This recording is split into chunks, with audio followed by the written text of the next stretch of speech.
Namaskar, greetings and gratitude. I welcome you all to another inspirational StarTalks, episode number 75. And today, with me on the hot seat is Dr. ARCHANA Rodrigues. How are you, ma'am? I'm good. Thank you so much, Preeti, for calling me on this show. My pleasure, ma'am. I'm honored. Dr. Archana Rodrigues is a psychologist, behavioral therapist, counselor, and an academician. She is the founder, trustee, and principal of St. Joseph's High School and director at St. Joseph Global Academy, Dynamix Special School, and also the director at Center for Learning. This is so good, ma'am. Thank Ma'am, you. I am keen to know, why did you choose the education sector as your career? Honestly, if you ask me, I did not choose the education sector. Rather, it chose me. Honestly, through my education, I never once thought that I might join the teaching profession.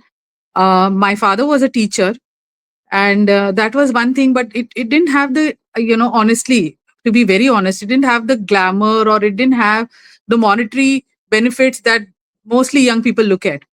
And then one fine day, I just happened to come across, I did my psychology and all that, and I didn't know what to do. There was a lot of confusion.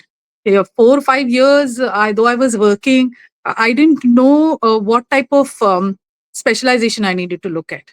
So then I went in for counseling. That was a turning point in my life. When I did a counseling course from SIS College of Mumbai, I what I did was that I applied all the theories to myself. I realized what I'm good at. I realized what I wanted to do. I realized to great level that it wasn't necessary to be financially strong. It wasn't necessary to be successful in the sense. So success, I would say, was something where you kept on failing and failing, but never giving up. So I found that my optimism, the spirit of not giving up, was what was my strength. And very humbly, I would say that I didn't ever want to start a school or thought that I would start a school. After counseling, I realized that I want to work with children because we had all adult counseling, marital counseling, everything. Then thought I wanted to work with children. So one of my professors is that at that time, she's in the US now. She inspired me to go for special education. So when I went in for special education, I realized this is my calling, and I really want to work with children. I really want to work on inclusion. So I enrolled for a B.Ed and an M.Ed in SNDT in Juhu. It was a tedious course, very, very tedious in Mumbai, and it was like absolutely grueling. But it prepared me for life. I felt that what I learned in my college there, I did my basic graduation from Bombay, all entire. But what I learned in my B.Ed was irreplaceable. It gave me the cutting edge to realize that certain schools were doing things the way it should not be done. And not that I had any say about it, because I was just a student then. And then throughout my work life, after that I was working in Mumbai itself for a long time as a principal, and then as education officer also. There was a lot of desire to do a lot of things, just like students we see now. When I look at B.Ed students now, I know there's a lot of idealism. They want to do everything perfect. They want to do this in a very Ethiopian world, that this is the way things should happen. I was also in the same boat, I would say. Then over a period of time, my husband was a great source of support for me to start the school. And we started with preschool, not expecting to go up to higher classes either. But somehow one thing followed the other. It's like you just saw the first stair. You didn't see the whole staircase at all. It was just being led by faith. I would not be as arrogant to say that it was faith in myself. It was faith in a higher being, or maybe in the Almighty, that I was being led. Like I said, I did not choose the field of education. I was led blindly into it. And over a period of time, it was like just things just kept happening. Uh, from land acquisition to permissions to everything was looked at by my husband, and things just went ahead. And now this is the 22nd year, two schools, CBSE and state, Maharashtra State Board, both, plus a special school, which is my baby. So all these things just came one after the other. So it was not as if I asked God, give me this and give me that. It just came. So maybe I think it's just the spirit of positivity and optimism that I carried with me all along, that come what may, I'm not going to give up. I want to do something meaningful in my life. And success just comes because that's the way it happened with me. So I guess I'm blessed. Yeah. God Almighty is great. Yes. Ma'am, you have the experience of 22 years in your education sector, as you just said. So please share some of your success stories and challenges with us. Challenges were many. Uh, what the initial challenge was about awareness about children with special needs. When you start a mainstream school and then you start taking in children with special needs, the biggest challenge was convincing parents that an integrated or an inclusive setup works. That was my biggest challenge, especially we were in the suburbs, so it was difficult. What one strength which I always had was the ability to convince or to speak to parents and have a direct contact with parents and have a connect. So that helped. Success, I would say, is still an ongoing process. I would not say that I've achieved success or anything like that. It's a learning process. Every day there is something new to learn. Every day I believe that there is something good that's going to happen. So that's a positive thing. Touching lives every day, touching lives, touching teachers, touching parents, students. So every day is a beauty. And when I look back with hindsight, I realized that this is what I was cut out for. Why was I trying different things, and why was I thinking that no, this might not be, this is what I was cut out for. Had I not been in this profession, I would not have been happy at all. And I think being happy is success for me. Being every day when you wake up and you feel excited about going to school, to meet people, to do things, that is what I was cut out for. And I think uh, God saw it more than I before I could see it. So that's how it Wonderful. happened. Challenges were tremendous, but Preeti, huge challenges because, it's not easy for a lady to acquire land. You know how difficult permissions are for schools, state as Yes, well ma'am. as CBSE. It's very difficult getting all the compliances in place, and Mm. huge amount of challenges. There were lots of ups and downs. There were several times that we felt, oh, can we really do this? But there was never a time when we regretted any of the decisions. Like I said, we were being led, and over a period of time, things just kept happening, things just kept rolling because, I am a strong believer in karma. For some reason, things just kind of unfolded and happened, and you just have to keep doing what you have to keep doing in order to do what you want to do, in order to do what you love to do. So you just have to keep doing it. So that's what I did. Like, I did not question why I'm being made to do so much of slogging or so much of donkey work, because the initial 15 years were a lot of work, a lot of hard work. But you just have to Absolutely. do it. And then in the long run, you realize that, yes, I'm enjoying it. Had it not been for this long hours that we kept, we would not have reached this level where you can actually look back and say, yes, this is what I built. We're happy about it. Beautiful. Right? That is so great. Kudos to you and congratulations to you. That's Thank you so nice. much. Thank you so much. So, ma'am, you have won many rewards and received many recognitions. So, which is your favorite one and why? I would say maybe it's not my favorite, because then that would not be the right thing to say. But the Guruvar Award, which came like a bolt of lightning uh, out of nowhere. It was very, very unusual that my humble little school had one single landline at that time. One day the landline rings, and I get a call by someone saying that you have been elected as the most outstanding Indian teacher of children with Okay. special needs, and you're getting an award of 10 lakhs. I thought Oh, it's a wow. prank. I thought it's a prank. I did not believe. I thought, okay, yeah, great. But somehow, someone calling on the landline. The landline is not something which my colleagues in South Bombay knew about, or I don't know, some where the number came and where the call came. Okay, all sudden, then I said, I have a small baby. My daughter was very young at that time. I said, I cannot travel without my daughter. It would be difficult to leave her alone. Um, so then I was told that we'll make arrangements so you can get her along for the award ceremony. And this was in Delhi, the Taj Palace. And I actually went, and till the money got deposited in my bank account, I didn't believe it. Somehow, it was like, like a windfall, which you really don't. I don't know why it just came to me that it's not as if nowadays, like so many years down the line, you apply for awards and the awards come a dime a dozen. But this was actual money in my bank account for work with children with special needs. And that is when I felt gratified.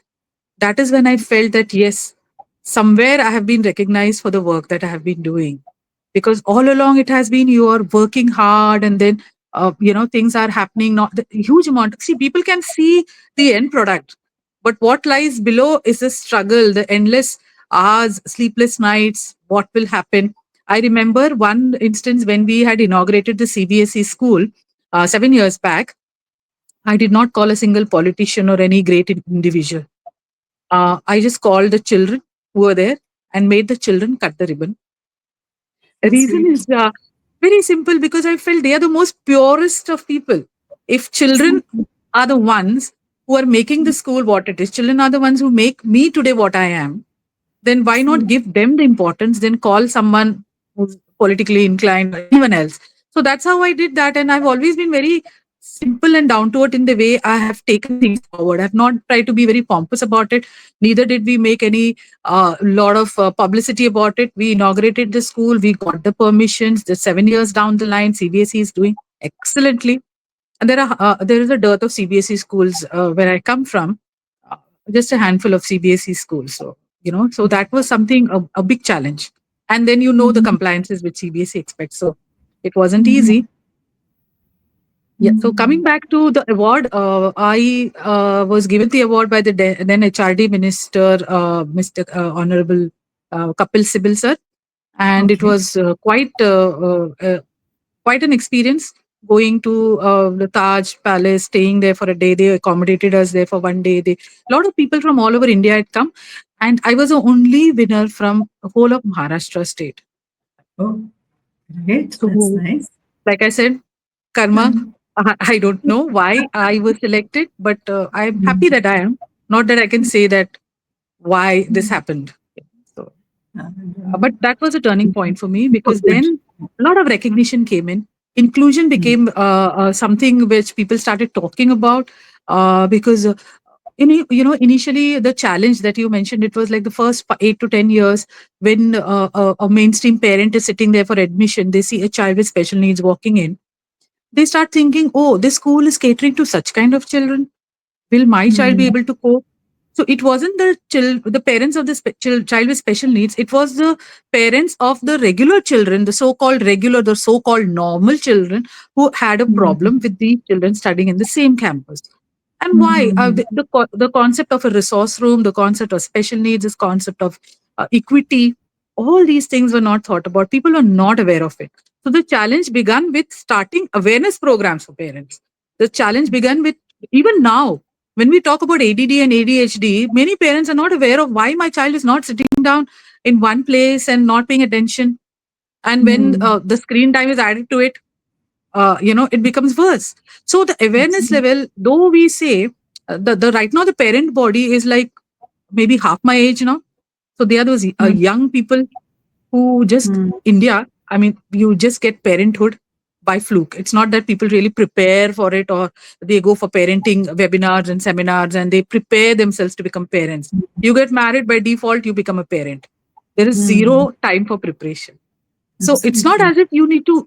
Earlier days, it was okay. It was different because it was joint families. There were many people in one household who would take care, and somehow children would just grow up together. But now, the current generation need support, need parents to be one to one with them, be friendly with them, talk to them, be there. So many things are happening. And then there's a lot of childhood depression, there's a lot of childhood issues. Children need someone to talk to, a sounding board. So these needs have to be understood by the parents. So I'm a lot into parental guidance and taking sessions for parents, speaking to parents about these things. So that's very, very crucial. Not just Mm. as a school working with children, but working with parents side by side, making them equal partners because they are very important stakeholders in this school Yes. is very, very crucial. And I think most schools now, progressive schools, are doing that in a big way. Yes, ma'am. Right. Yeah. Absolutely. Nice. Thank you.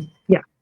So, ma'am, where do you see education sector going in 5 years from now? 5 years from now would be maybe 2030. I think the Mm. biggest and the most happening and the most greatest reform that's happening in the field of education is coming in the form of NEP 2020. And when NEP comes in, as in now it's already come into a great level, there's a lot of, in the future, there's a lot of flexibility. You know how the NEP is like, it's surely a trajectory for reform because Yeah. uh, you can be flexible about your subject choices. Then Mm. there's a lot of trust on moving from rote learning to conceptual understanding, which was very, very crucial because memory is not the only thing that your education system should teach. Like you look at Absolutely. an IQ test earlier when we were working as psychologists, it was just verbal and performance. But then the Mm. concept of multiple intelligences came in. People Absolutely. realize that there are other ways where the child can do well. There are other Mm. areas in which a child can perform. It's not necessary to look at grades alone. So all these things, awareness is coming. The B.Ed curriculum is being revamped in a beautiful way where children are aware. But the trainee teachers are aware of what they need to know about Mm. equity, because equity is the most important thing. Equal access to every child for Mm. devices, because technology is coming in a big way. Hybrid learning is coming in a big way. Higher education is moving into more of online. You need So, not necessarily be physically present in the class in order to learn. So the learning is happening at a very self-paced, and it is being very much decided by the child or by the student what they want to learn, not by a rigid set of system. So yes, implementation is another. We know the mother tongue controversy, teaching in the mother tongue, how difficult it's going to be. But if that yes. comes in, a lot of children would be retained in school. Children who are coming from vernacular mediums. So that is one Mm. thing. Vocational training, because till now a school education was like basic. A child is not prepared to take up a job. So very job related skills, vocational skills are coming in.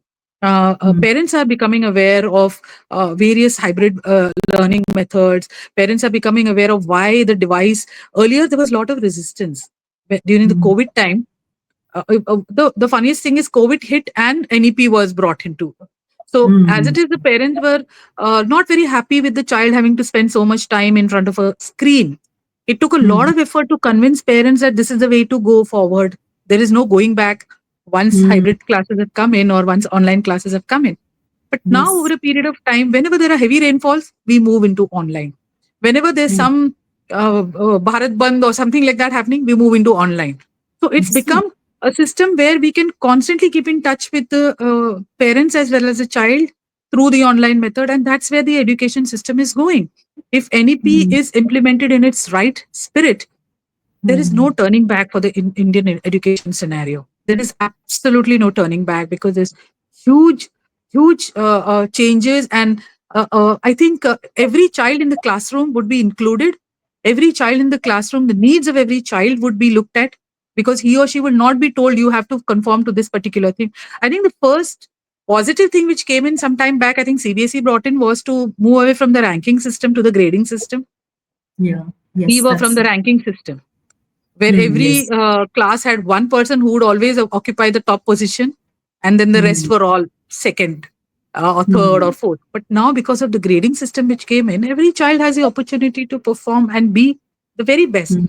So the Absolutely. competition has become with oneself, not with the Mm. next person. So, which is a very Absolutely. healthy way to go. Yeah. So I Yeah. feel Like. there's lots of positive energies, and plus there is globalization also happening in a big way, where foreign Mm. universities are coming. There is student exchange programs where our Indian universities are getting tie-ups with and collaborations with other foreign universities. So all that is happening. So the world is becoming smaller, and Absolutely. education is going big time into the 20, I would say, the 2030s. So Yes, lots yes, to talk about it. absolutely. Yes. Yes, Yeah. ma'am. Yes. Uh, Ma'am, please share your memorable moments with us.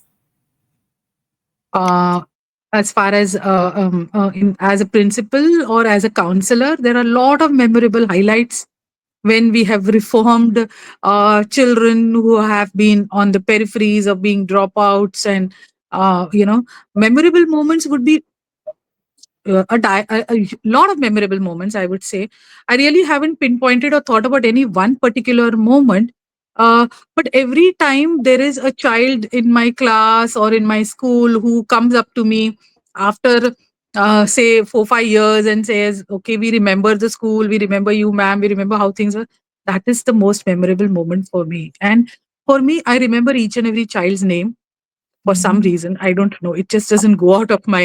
I remember the child's name. I remember so many things. So if you ask me about other things, mundane things in my life, I might not remember where I went for a vacation, what I did like 5 or 10 years back.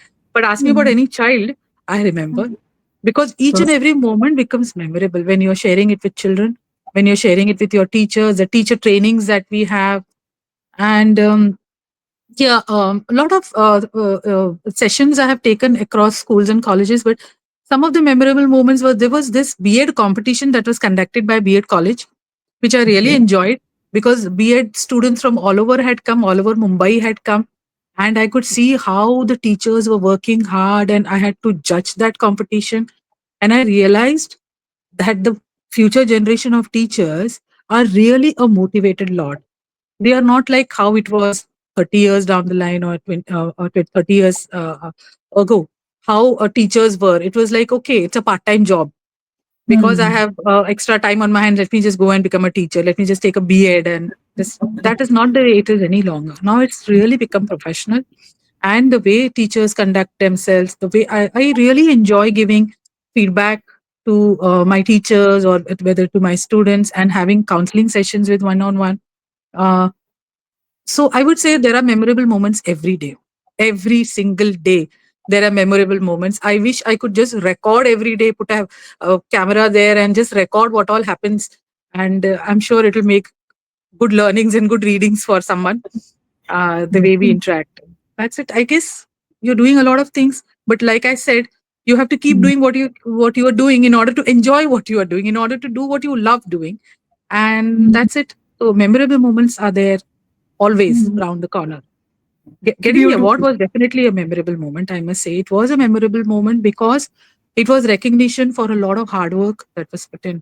And I would say that after that, things changed, not because it was a monetary benefit, it was because in terms of awareness of people. What is this award all about? Why? Okay, so this is inclusion, this is integration, this is what's happening. Okay, so people started thinking about it. And when I talk about my special education degree, which I did so many years back, and I say that what I learned there, I will never be able to forget or forego, because that's what made me what I am today. um, I feel every teacher should feel that about this, the place that taught them to be teachers. That has also Yes. been a memorable experience. I could go Wonderful. on, but thank you so much for your time. No, no, no. It's beautiful. It's so beautiful listening to you, ma'am. Thank you. Thank You you. have Thank you so developed a much. wealth of knowledge, so much of experience. Nice. So nice of you for coming to the Star Talks, ma'am. Thank you so much. Thank you. Thank you so much. Thanks a lot, Preeti. Thank you for having me. Thank you. Thank you, my dear audience, for being with us in this lovely chat today. I will come back with another personality who has inspired my life. Have a good day. Thank you.